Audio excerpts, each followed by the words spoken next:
किसी रामपुर गांव में एक युवक बहुत ही परेशान रहता था। वह अपने जीवन में सफल आदमी बनना चाहता था, बहुत सारा पैसा कमाना चाहता था, जिसके लिए वह दिन रात काम करता, लेकिन फिर भी वह उतना पैसा वाला नहीं बन पाया जितना बनना चाहता था। इसकी वजह से वह बहुत परेशान था। फिर एक दिन पता चला कि उनके गांव में गौतम बुद्ध आए हैं। युवक ने सोचा, क्यों ना बुद्ध से पूछा जाए कि मैं अमीर और पैसे वाला कैसे बन सकता हूं, क्योंकि युवक ने किसी से सुना था कि गौतम बुद्ध के पास जीवन की हर एक समस्या का समाधान है। इसलिए वह बुद्ध के पास जा पहुंचा और उनके पैरों में गिरकर उन्हें अपनी बातें बताने लगा। दोस्तों, यदि हमारी कहानियां आपको पसंद आती हैं तो वीडियो को लाइक करके चैनल को सब्सक्राइब करें। वह युवक गौतम बुद्ध से कहने लगा, हे बुद्ध, कृपया मुझे बताएं कि मैं अमीर कैसे बन सकता हूं। मुझे जल्दी से जल्दी अमीर बनकर आराम की जिंदगी जीनी है। गौतम बुद्ध युवक की बात सुनकर मुस्कुराकर बोले, बेटा, अगर तुम सच में अमीर बनना चाहते हो तो मैं तुम्हें एक कहानी सुनाता हूं। उसमें तुम्हें 4 ऐसी बातें पता चलेंगी जिन्हें जानकर तुम आसानी से अमीर बन जाओगे। एक गांव में एक बहुत ही चतुर नाई रहा करता था और एक पंडित जी से उसकी गहरी मित्रता थी। दोनों पूरा दिन साथ साथ रहा करते थे। जजमान के घरों से उनकी जीविका चलती थी। एक बार ऐसा समय आया कि काफी दिन बीत गए, पर किसी जजमान ने उन्हें नहीं बुलाया। अब तो उनकी आगे रोजी रोटी का संकट उत्पन्न हो गया। परिवार को कैसे पाले, यह समस्या बनी हुई थी। एक दिन नाई ने पंडित जी से कहा कि अपना धंधा तो चल नहीं रहा, क्यों ना प्रदेश चले, प्रदेश में कोई छोटा मोटा कार्य करके धन कमाएंगे। उसके बाद वह दोनों कुछ पैसे जो पहले से जमा करके रखे हुए थे उनको लेकर वह दोनों प्रदेश की ओर जाने लगे। इसके साथ नाई ने अपने औजारों की पेटी रख ली, एक मोटी सी रस्सी, एक दही से भरी मटकी और एक ढोलक, और साथ में कुछ सिक्के लेकर चलने लगा।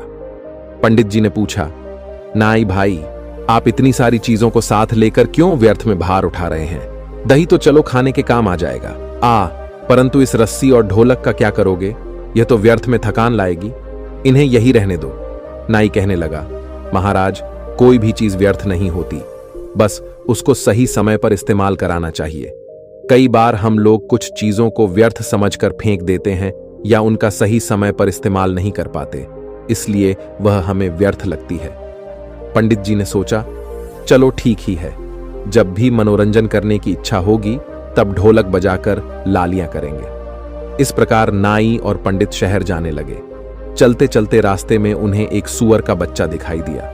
नाई ने उस सूअर के बच्चे को भी अपने थैले में रख लिया। पंडित जी को फिर ऐतराज हुआ, कहने लगे, अरे नहीं मित्र, अब सूअर के बच्चे का क्या करोगे? खुद के खाने का तो इंतजाम नहीं है, इसे कहां से खिलाओगे?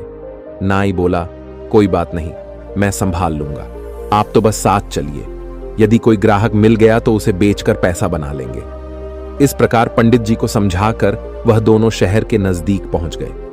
शहर में पहुंचने पर उन्हें पता चला कि यहां का जो राजा है उसके पुराने महल में रात को एक राक्षस आता है जो महल में रहने वाले लोगों को खा जाता है। अब तक हजारों लोगों को खा चुका है। राजा ने पूरे शहर में यह बता रखा था कि जो कोई उस महल में ठहर कर राक्षस को मार डालेगा या भगा देगा तो राजा उस बहादुर व्यक्ति के साथ अपनी बेटी का विवाह कर देगा, आधा राज्यपाट भी दे देगा। राजा की घोषणा सुनकर नाई ने पंडित जी से सलाह ली और बोला, महाराज, जीवन में अमीर बनने के अवसर 1-2 बार आते हैं। यदि किसी व्यक्ति ने उन्हें घमवा दिया तो वह कभी अमीर आदमी नहीं बन सकता। आज वही अवसर हमें आवाज देकर बुला रहा है।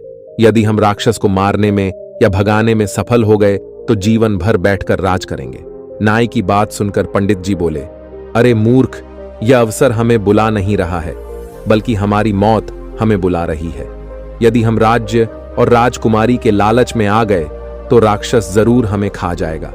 अक्सर लालच के कारण ही व्यक्ति विपत्ति में फंस जाता है। जीव के लालच में मछलियां कांटे में फंसती हैं, दाने के लोभ में पक्षी जाल में फंसता है। मौत और विपत्ति हमेशा लालच देकर ही जीवों को फंसा है। जो बुद्धिमान व्यक्ति होते हैं वह इस तरह के लालच में कभी नहीं फंसते। कहीं मेहनत मजदूरी करके खा लेंगे, कम से कम जीवन तो सुरक्षित रहेगा। नाई कहने लगा, अरे महाराज, एक बात सुनो, नदी पार वही करते हैं जो उसमें तैरते हैं। डर कर किनारे पर रहने वाला व्यक्ति कभी नदी को पार नहीं कर सकता। साहसी व्यक्ति अमीर होने का सपना तो देख सकता है, पर अमीर नहीं बन सकता। अमीर बनने के लिए रिस्क तो उठाना ही होगा। नाई की बात सुनकर पंडित जी घबरा गए और सोचने लगे, आज यह हमें मरवा कर ही रहेगा। पंडित जी एक बार फिर नाई से बोले, मित्र, राजा के महल में जाना और राक्षस को मारना यह हमारी बुद्धिमानी नहीं, मूर्खता है। क्यों व्यर्थ मुसीबत मोल लेना चाहते हो?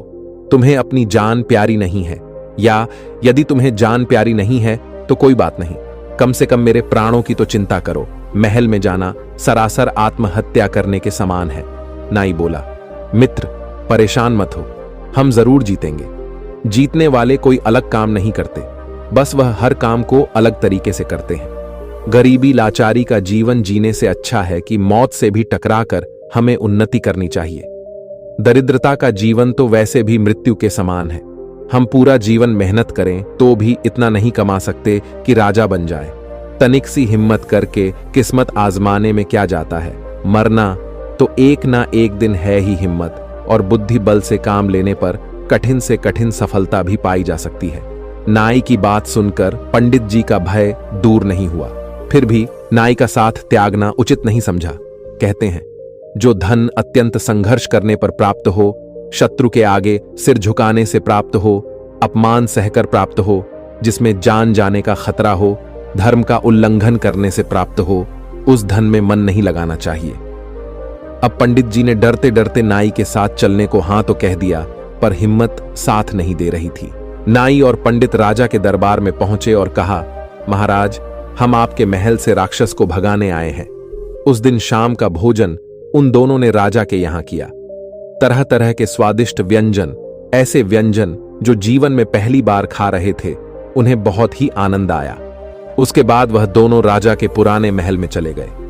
वहां पहुंचकर सबसे पहले उन्होंने महल की सभी दरवाजे बंद कर ली और आपस में बातचीत करने लगे। नाई पंडित जी से कहने लगा, आज हम जान हथेली पर रखकर इस महल में आए हैं, ऐसे में हम लापरवाही बिल्कुल नहीं बरत सकते। विद्वान लोग कहते हैं, मनुष्य को भय से उस समय तक डरना चाहिए जब तक कि वह भय से दूर हो। जब उसका सामना करना हो जाए तो फिर बिना डरे उसका सामना करना चाहिए। इसी में उसकी भलाई है। एक काम करो, आधी रात तक मैं पहरा देता हूं, तब तक तुम आराम से सो जाओ। आधी रात के बाद तुम जागना और मैं सोऊंगा। पंडित जी ने कहा, ठीक है। उसके बाद पंडित जी सो गए और बेचारा नाई जागकर राक्षस के आने का इंतजार करने लगा। इधर जब राक्षस के आने का समय हुआ, तब वह महल के दरवाजे बंद देखकर दरवाजा खटखटाने लगा। कहने लगा, मेरे महल में आज मुझसे पहले कौन घुसकर सो गया है? द्वार खोल दो, वरना मैं द्वार गिरा दूंगा। राक्षस की भयंकर आवाज सुनकर नाई डरा नहीं। वह हिम्मती होकर कहने लगा, बदतमीज कौन है जो शोर मचाकर मेरी नींद भंग कर रहा है? राक्षस बोला, राक्षस हूं, यह मेरा घर है, मेरे घर में सोने वाला तू कौन है? नाई बोला, बेटा, मैं तेरा बाप। वो राक्षस नाक कटा हुआ देखकर रोता हुआ चिल्लाता हुआ वहां से भागा और बोला, अब मैं यहां कभी नहीं आऊंगा, यह महल तुम ही रख लो। नाई बोला, खबरदार, आना भी मत, अगर आया तो अगली बार तुझे जिंदा नहीं जाने दूंगा। इस तरह सदा सदा के लिए वह राक्षस महल को त्याग कर चला गया। शर्त के अनुसार नाई आधे राज्य का मालिक बन गया और राजा की बेटी से उसका विवाह हो गया। उसने अपने मित्र पंडित को अपना मंत्री बना लिया। कहानी समाप्त करते हुए महात्मा बुद्ध ने कहा कि 4 बातों को सदैव ध्यान रखना, तू कभी गरीब नहीं रहेगा। पहली बात, अवसर को पहचानना चाहिए, उसे समझने का प्रयास करना चाहिए और जो उसके पास है उसे व्यर्थ की चीज ना समझकर सही समय पर इस्तेमाल में लेना चाहिए। दूसरी बात, हिम्मत के साथ बुद्धि बल से काम लेना चाहिए। बिना बुद्धि बल के सहायता से सूरवीर भी हार जाते हैं। बुद्धि से मनुष्य छोटा होकर भी अपने से महान को पराजित कर सकता है। तीसरा बात, सदैव सोच ऊंची रखो। छोटा सोचने वाला कभी अमीर नहीं बन सकता। कहते हैं, जब सोच अधिक होगी तो व्यक्ति महान कदम उठाता है। चौथी बात, अमीर बनने के मार्ग में यह 5 चीज बाधाएं बनती हैं। 1 लापरवाही, 2 बीमारी, 3 संतोष, 4 बुझदिली, 5 अपनी जन्मभूमि से प्यार। उसके बाद बुद्ध ने युवक से कहा, यदि इन बातों को तुमने ठीक से समझ लिया तो जीवन में कभी भी गरीबी का मुंह नहीं देखना होगा। अब धीरे धीरे धनवान बनते चले जाओगे। बुद्ध की सारी बातें युवक के समझ में आ गई। उसके बाद युवक ने अपने जीवन में उन्हीं 4 बातों को अपनाया और वह धीरे धीरे अमीर बनता चला गया। दोस्तों, अगर आप भी अमीर बनना चाहते हैं, बस इन 4 बातों को गांठ बांध लीजिए। उसके बाद आपको अमीर होने से कोई नहीं रोक सकता। दोस्तों, इस वीडियो में बस इतना ही। अगर आपको वीडियो अच्छी लगी हो तो आप चैनल को सब्सक्राइब करके अपना कीमती सुझाव कमेंट में दे सकते हैं। धन्यवाद। मुझे उम्मीद है कि आपको यह कहानी पसंद आई होगी और काफी कुछ सीखने को मिला होगा। कहानी के बारे में अपने विचार आप हमें नीचे कमेंट बॉक्स में कमेंट करके बता सकते हैं। नमो बुद्धाय।